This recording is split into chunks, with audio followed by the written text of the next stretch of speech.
Welcome to omega India TV. Medak జిల్లా మనోహరాబాద్ మండలం కాళ్ళకల్ వద్ద గంజాయి విక్రయిస్తున్న యువకుడిని మంచిర్యాలకు చెందిన సర్కార్ పార్థుగా గుర్తించినట్లు టాస్క్ ఫోర్స్ సిఐ గోపాల్ తెలిపారు. మేడ్చల్లో నివాసం ఉంటూ కాలేజీ యువకులకు గంజాయి విక్రయిస్తున్నట్లు వివరించారు. పార్థు వద్ద 205 గ్రాముల ఎండు గంజాయి స్వాధీనం చేసుకున్నట్లు ఎక్సైజ్ సిఐ గోపాల్ వివరించారు.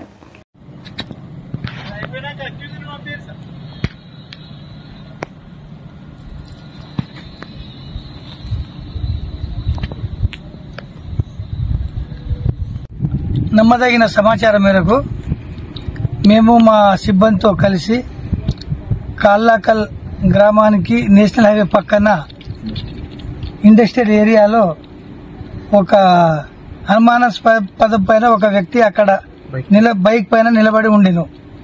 మేము మా సిబ్బందితో కలిసి అతని చుట్టుముట్టి పట్టుకొని అతని బైక్ మీద ఉన్న కవర్ను విప్పి చూడగా అందులో దాదాపుగా 200 గ్రాముల వరకు గంజాయి కలిగి ఉన్నది. అట్టి బైక్ ను మేము పట్టుకొని గంజాయి సీజ్ చేసి గంజాయి కలిగి ఉండుట అమ్ముట నేరమని, రవాణా చేయటం నేరమని అతని పైన కేసు నమోదు చేసి ఎక్సైజ్ స్టేషన్ నర్సాపూర్ లో అప్పగించడం జరిగింది.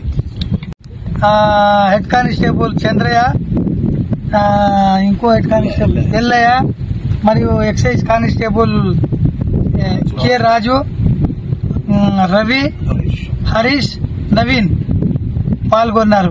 ఇట్టి దాడులు జిల్లా ఎక్సైజ్ సూపరింటెండెంట్ జి శ్రీనివాసరెడ్డి గారి ఆదేశానుసారము జరిపినామని ఎక్సైజ్ సిఐ గోపాల్ తెలిపినారు. సబ్స్క్రైబ్ చేసుకోండి ఒమేగా ఇండియా టీవీ.